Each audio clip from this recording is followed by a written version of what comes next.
Assalamualaikum warahmatullahi wabarakatuh.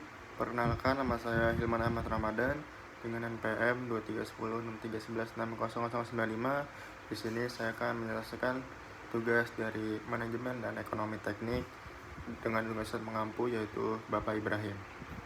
Sini pada soal pertama kita diminta menganalisis sebuah pabrik yang berinvestasi sebesar 800 juta rupiah untuk membuka unit produksi baru. Biaya tetap yang dikeluarkan per tahun adalah 200 juta rupiah, sedangkan biaya variabel per unit sebesar 50.000 rupiah dengan harga jual 100.000 rupiah per unit. Baik, di sini saya akan menjawab dari soal nomor 1, yaitu untuk menentukan titik impas pada break even point, kita melihat perbandingan antara biaya tetap dengan selisih harga jual dan biaya variabel.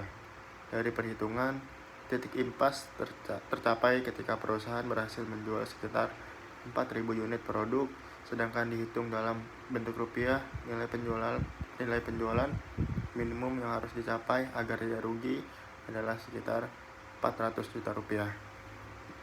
Untuk selanjutnya, ketika perusahaan memprediksi penjualan dapat mencapai 20.000 unit per tahun, maka total pendapatan yang diperoleh adalah 2.500.000 juta rupiah dengan biaya keseluruhan baik tetap maupun variabel sebesar 1.450.000 juta rupiah.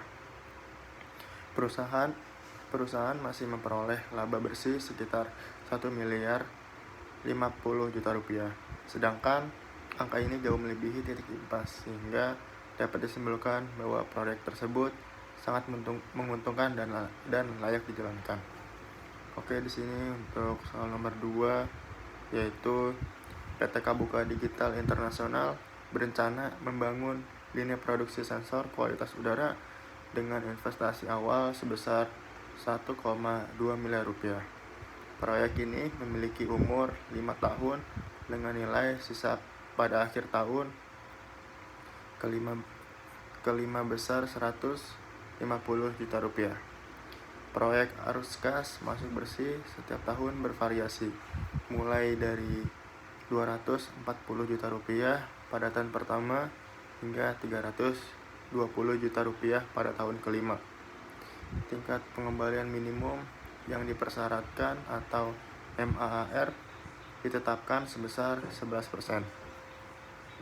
Baik, di sini saya akan menjawab soal nomor 2, yaitu perhitungan nilai bersih sekarang atau net present value dilakukan dengan mendiskonkan arus gas masuk setiap tahun ke nilai saat ini. Hasil perhitungan menunjukkan bahwa nilai kini total arus gas ditambah dengan nilai sisa aset hanya mencapai sekitar 1,101 miliar rupiah. Angka tersebut lebih kecil daripada investasi awal yang dibutuhkan, sehingga menghasilkan NPV negatif sekitar 88 juta rupiah. Dengan hasil ini dapat disimpulkan bahwa proyek pembangunan lini produksi sensor tersebut tidak layak dijalankan apabila menggunakan tingkat diskon 11%, karena secara finansial nilai atau manfaatnya tidak mampu menutup biaya investasi yang dikeluarkan.